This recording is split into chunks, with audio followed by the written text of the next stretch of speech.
Hello, everyone, and welcome to Snap Take. This is Glazer of Snap Judgments, the official podcast of Marvel Snap Zone.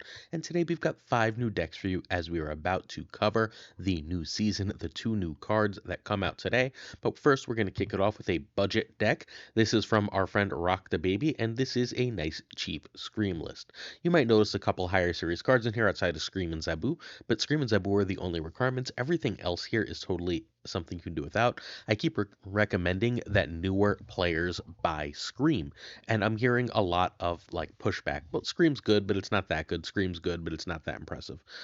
Scream is one of the best budget options in Marvel Snap. I would argue it is the single best budget option in Marvel Snap. Almost everything in Scream decks can be built using Series 3 cards. You would occasionally, like Zabu in this deck in particular, you're running Shang and Enchantress, but outside of that, you're perfectly fine with just Scream as your only high series card in decks, and those decks have had, since release, win rates all over the leaderboard from getting to infinite to 50% infinite to top 10% infinite that are through the roof and among the most elite in all of Marvel Snap. In addition, Glenn Jones, the game designer of Marvel Snap, came on our podcast. He came on the Snap Judgments podcast and said that Scream on play has a similar win rate to Mr. Negative. I want you to consider how powerful Mr. Negative is when he hits the board, how likely you are to win when you play Negative in a negative deck. Scream has a win rate that is similar to that. This is a must-have card. This is an extremely strong deck. All right, we also on this channel, anyone who's new here, we do card replacements. So, what card replacements mean are for this exact version of the deck, you need these 2 Series 4 and 5 cards. You need Scream and Zabu. Any other Series 4 and 5 cards that are not requirements, we will always have replacements for. We also believe in deck credits here. It's not that no one else could make a deck in Marvel Snap. There are only 12 cards, but people put work into these, into making sure that these exact brews work, and I feel like they deserve credit for doing so. Most Scream decks aren't running Shang and Enchantress, for example, and thus Rock the Baby has a really, really cool idea here. You can check him out on Twitch at that name. Rocket and Groot can be Craven, Jeff, kind of whatever. If you are running Craven, you want to either make Magneto Heimdall or you want to make Cannibal Heimdall. Craven and Heimdall are an extremely, extremely powerful combination. Your Craven will often end up like 12, 14 power, a lane winner himself if you run Heimdall with that card. Cannibal here. If you don't have Cannibal and you don't end up running Juggernaut, and you don't end up running Heimdall, you're going to want Juggernaut in that spot. Juggernaut's great. It's another lane winner at the end of the game. It doesn't care about priority. It knocks everything away. It lets you win lanes with a minimum commitment. That's it. That's all the high series cards in this list. And again, outside of Scream and Zabu, totally replaceable. And the real reason Zabu, a Series 4 card, is here is because we have the extra Shang and Enchantress.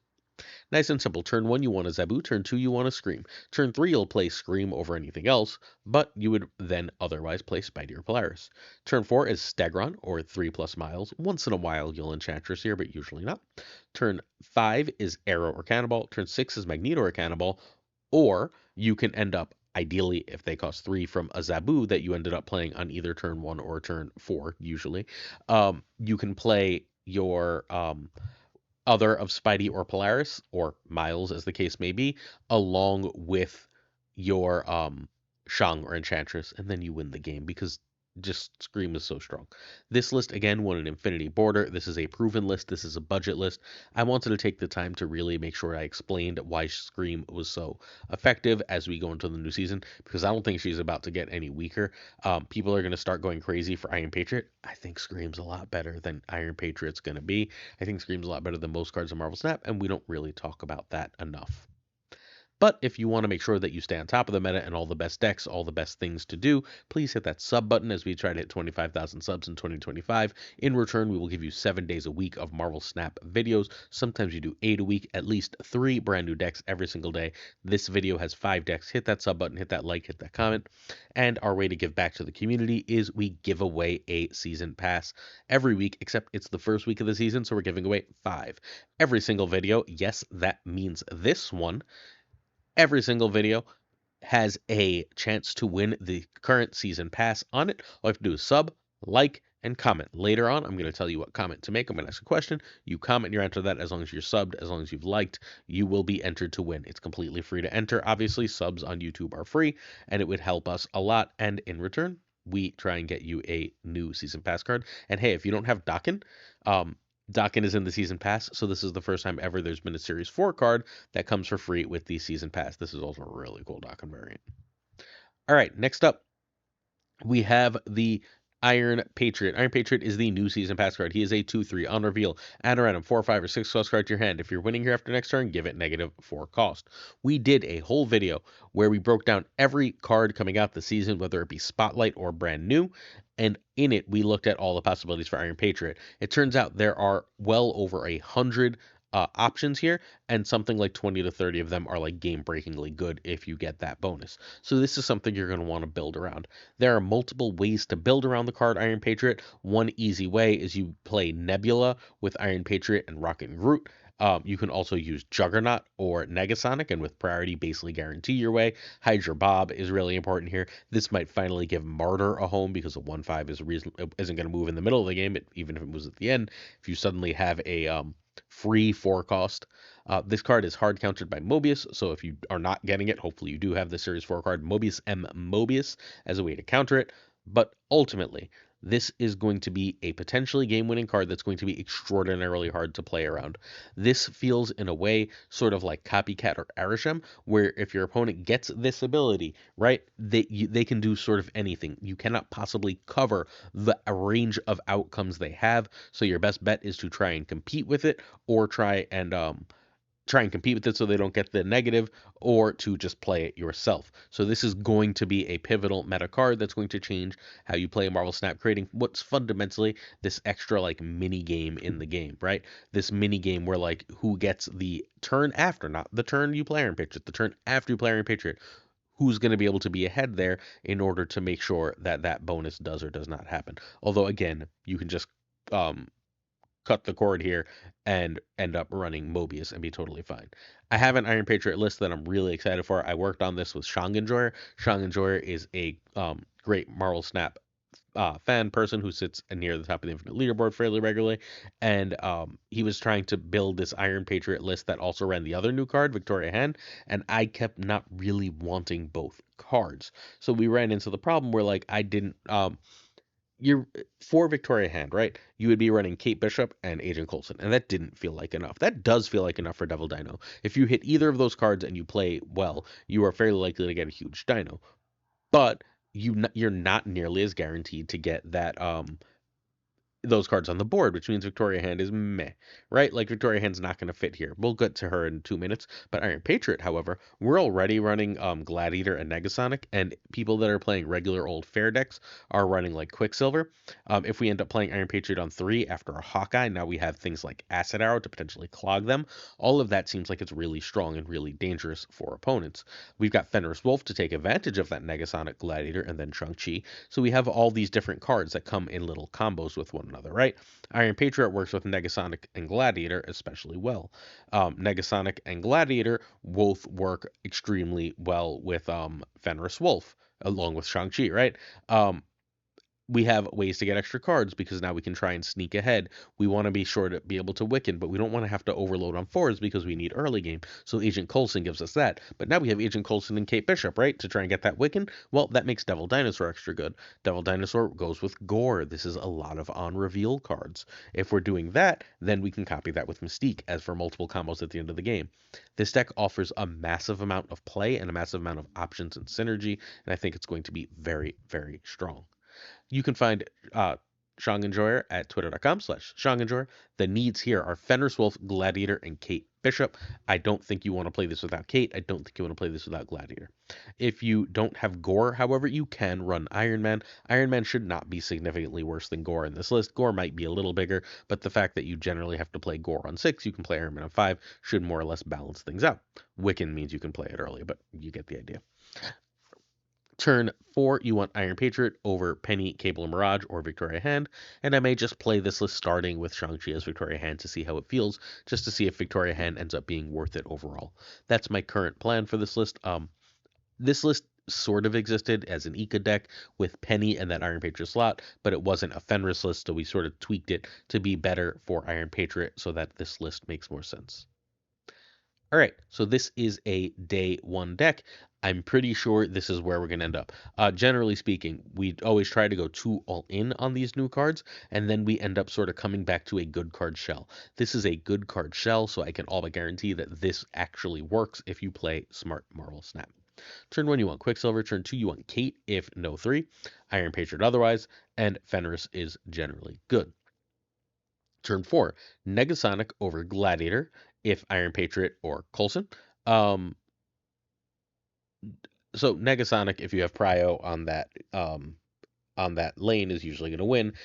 If you're playing against an Iron Patriot and you can play a 2 and a 1, play the one that has less power, right? Like if you have like a 2/2, let's say, I don't care, Psylocke. You play that Psylocke on that lane to try and beat the Iron Patriot, then you play the Hydra Bob or Martyr or whatever on that lane. Keep the higher power stuff. Make sure you play the higher power stuff second in that instance because Negasonic is a card. Although if they play Juggernaut, it doesn't matter. Gladiator for Iron Patriot or Agent Coulson. Oh, one of the big counters to Iron Patriot, by the way, outside of this, is going to be a card like Green Goblin, because they're not going to clog that lane, right? But your Green Goblin, like Junk, is really going to mess with them as they're trying really hard to win that lane early, and that's a good way to compete against this. We'll get to a Junk deck later today. I thought of that. So, turn 3, Negasonic over Gladiator. We talked about that. Turn 4 is Wiccan, and that's better than a 3, or you can just play a Coulson card here. Sometimes you're going to get that free Iron Patriot card. That seems like that's pretty good here. And if you got a 6 that you can play for 2, that's really good here as well.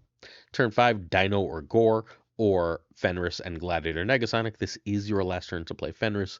Quick reminder, Fenris is activate, Fenris Wolf. So you have to play it on turn 5. You cannot play it and activate it on turn 6. Turn 6 is generally Mystique and Gladiator Negasonic, but you can also just drop a Gore or Dino and say, I'm big there too.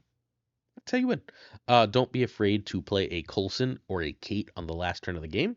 Here, if you've got a Dino out as well with that Mystique, as that's going to be +4 extra power, plus the 3 power on Kate or the 4 power on Coulson. So it ends up being a reasonable power play to make play with other things. Cool.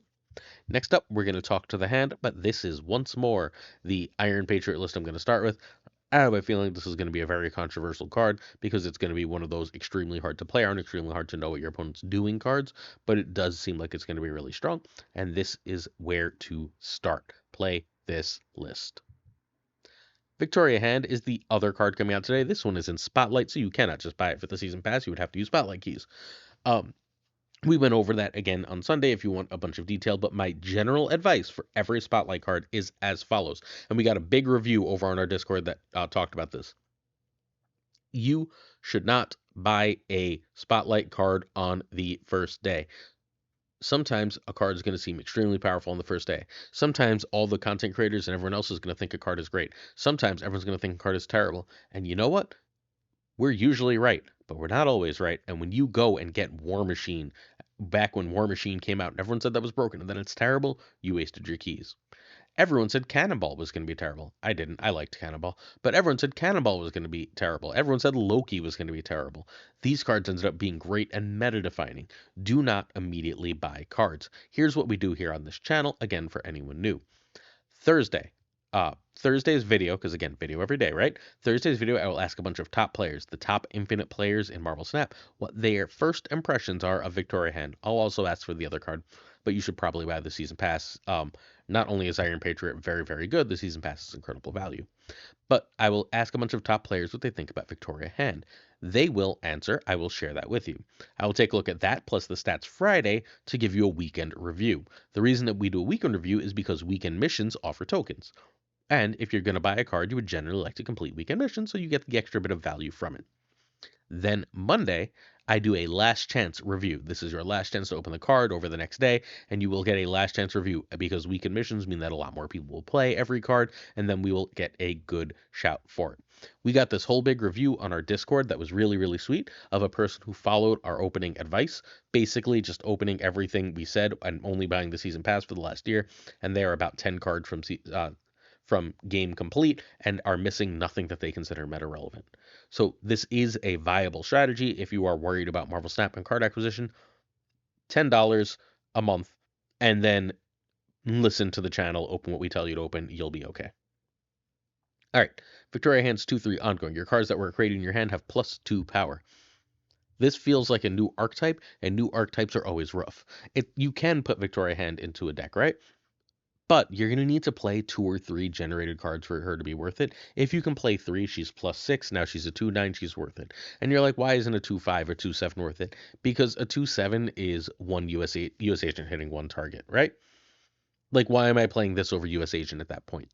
When I have to then pay extra energy to get those other generated cards out, which might or might not be good depending on what they are. So the idea here is that you're going to want to make sure you play a deck where you can get about 3 of these cards out.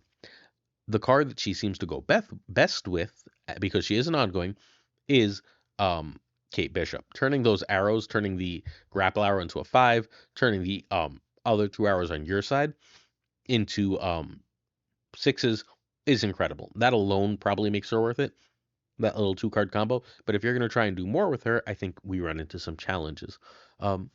She seems like she's going to be good in Devil Dino decks, but the problem with that is Devil Dino decks don't really want to play their generated cards, right? They want to generate cards so that they can keep them in hand to make Dino big. So what I did was I talked to a bunch of top players, and I tried to build something, and I came up with this. This is Victoria Handsome.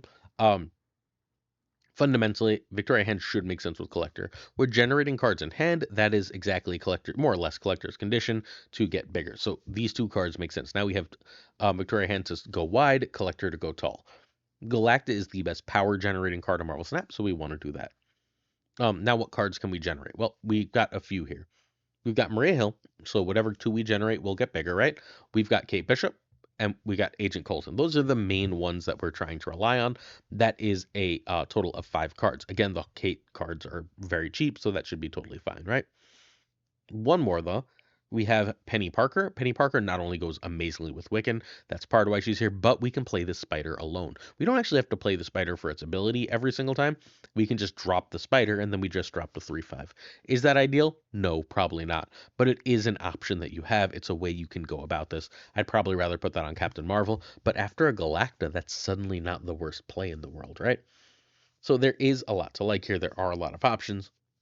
There are things to do, ways to grow cards.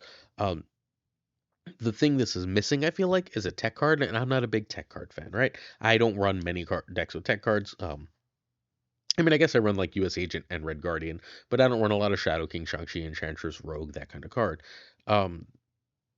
I think this list does want one of those. I couldn't figure out how to fit it, though.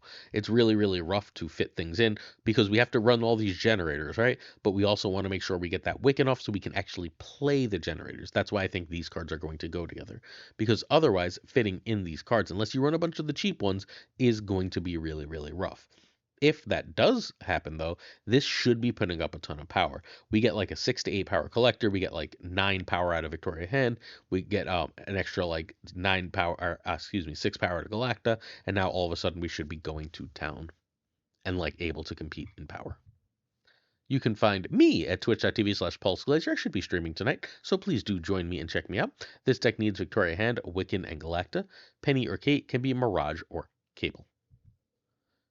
We're not sure, by the way, that Cable works with Victoria Hand because he steals a card from the top of the opponent's deck. That is not generating a card in hand. My guess would be that does not work, which means Mirage is the only real replacement here. Remember that if you do open Victoria Hand, though, you'll also have the potential to get in Spotlights Kate Bishop and Grandmaster, and I'm pretty damn sure Kate Bishop is going to be the best card with Victoria Hand. All right, so this is harder to build around than it seemed at first. I was really excited for this. I thought this was going to sort of build itself. It did not. Turn 1, you want Zabu or Maria Hill if you needed to. Turn 2, you want Psylocke if you have Galacta or Wiccan over Collector. Turn 3, you want Galacta or Wiccan. If not, you play Coulson. Turn 4, Wiccan over Galacta over Coulson card. Turn 5, Galacta and a 1. Turn 6, Captain Marvel and a 2. Nice and simple, right? This one should be relatively straightforward to play. It should be relatively strong, and I urge you to give it a shot. I wanted to figure out how to make a Noki deck, the old Loki-less, and it wasn't really coming together with Victoria Hand, but that's going to be the next thing I try. I would expect to see one of those in tomorrow's video once I can get my head around what to do. We miss Tanjo very much. Tanjo, former #1 player on the Infinite Leaderboard twice. But yeah, I think that there might be a Noki list for this as well. Hey, don't forget to check me out on Twitch tonight, twitch.tv/PulseGlazer. Look at that cool graphic. Come on, you know you want to. And our season pass question for the day is, What are your goals for the new season? Is it just hit infinite? Is it hit a certain rank? Is it get an infinity border? Is it, I don't know, hit rank 90? What are your goals for the new season? We ask every season. I'm always curious if people's goals change over time. They remain the same. Please do let me know in order to help try and win a season pass for yourselves. In addition, please check out that stream. All right.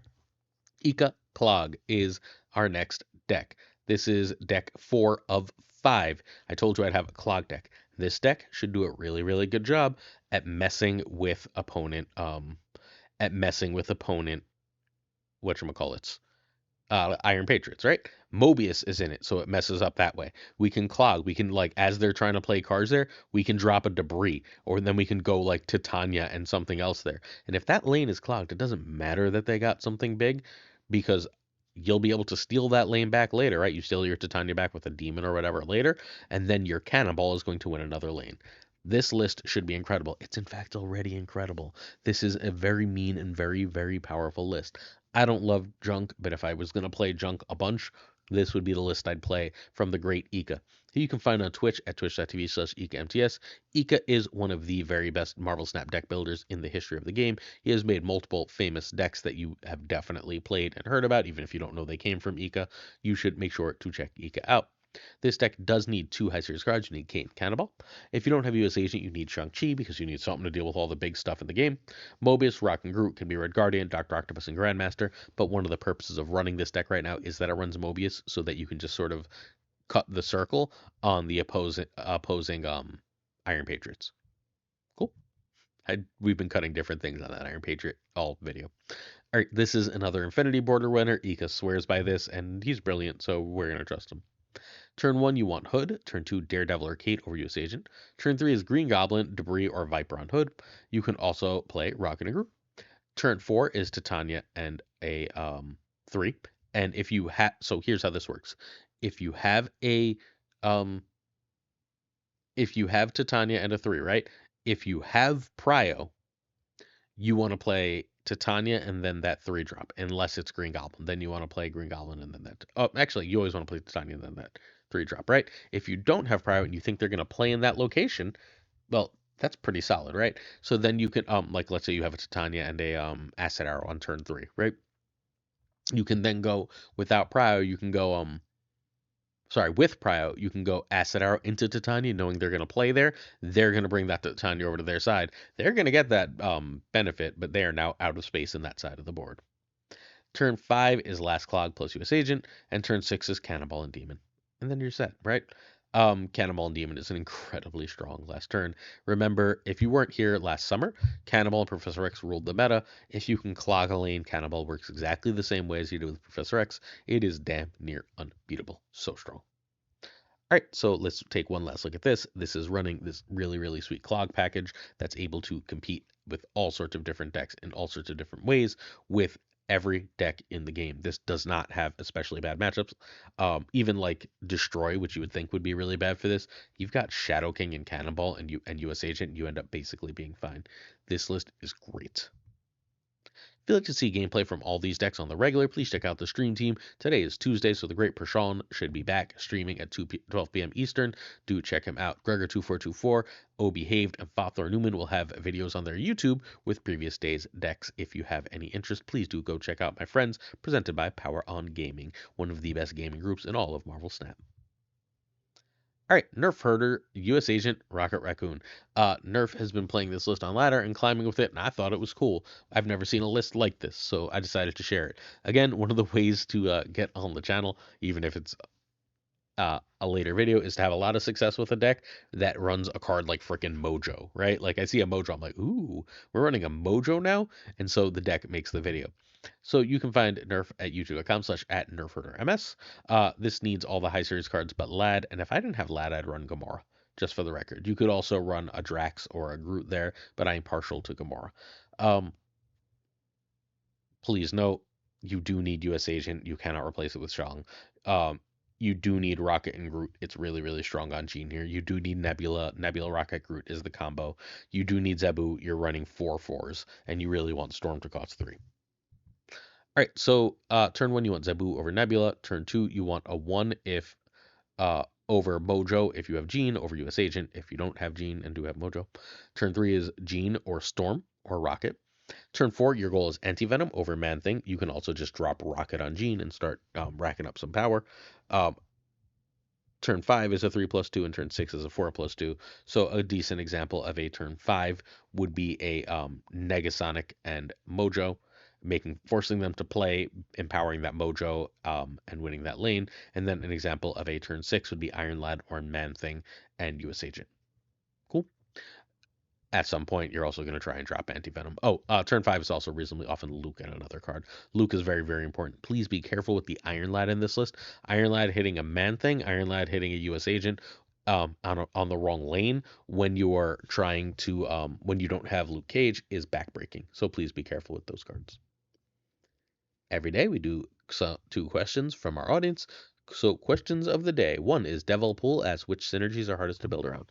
I don't think like any of the discard, destroy, any of that stuff is really hard. Move can be a challenge, but I think it's relatively solved. Bounce used to be hard, but again, I think it's relatively solved. The hardest thing to build around, there's 2 things, right? Getting the exact right alchemy of good stuff. That's why we spend so much time trying to get that right. Like Wiccan ended up being, it took literal months for us to get Wiccan down exactly right. And now I think we're at the right spot for Wiccan. Generally speaking, running like 3 1s and then like Kate and Penny, or running Quicksilver into Kate, Penny 3s. So Wiccan took quite a while. And the other hard thing to build around is new cards that are built around. It took me forever. Literally, it is far later than I intended on recording tonight because I had a whole lot of trouble figuring out how to build around, figuring out what to do with Victoria Hand. Iron Patriot was not difficult. Iron Patriot was one conversation with one really good player. It took a lot of conversations for me to get to the right place with Victoria Hand, or a place I was comfortable sharing with Victoria Hand. Building around new cards is often a challenge because sometimes you want to go all in on them and sometimes you want to play them as small packages. And figuring out when you want to do each is a challenge when you don't have the ability to play with the card. Mr. Friday asked about the next season of the Snap Judgments League. The Snap Judgments League is a big tournament that a bunch of content creators and a bunch of fans of the channel are on. It is a $2 entry on the Patreon. How this tournament works is you get put into a pod of about 30 players. You play for over the next 4 or 5 weeks. You play one a week, right? You play one a week, and then you play another until each pod has a final 4. At that point, there's a mini tournament in the top of the pod. The winner of that gets a season pass and put into the winner's bracket. The winner's bracket is not a season pass. The winner's bracket is instead cash money. We do cash prizes through Venmo and PayPal of hundreds of dollars out of my own pocket for the Snap Judgments League. We said we were kicking one off in January. We are in the process of organizing it. We're looking at launching around 120. We're going to start to post, hopefully during the course of this week, how you can join, get you all that information, and get you started. So make sure you're ready for the Snap Judgments League if you have any interest, in playing competitive Marvel Snap. One more thing, if you are a Series 3 player, you're not Series 3 complete, we offer a special service wherein you can put your collection on our Discord. We have a special channel for it. The Discord is linked in the description of the video. You put the collection there, and over the next couple weeks, I've been going through chronologically in terms of when people post. I will build you at least 4 or 5 decks with your Series 3, 4, or 5 collection that are built specifically to and for you. This way, you should always have something to play. I'd like to do content based around Series 3 incomplete players, but because everyone gets Series 3 cards at different rates, right, that makes it really difficult to do. So instead, I'm personally helping as many people as I possibly can.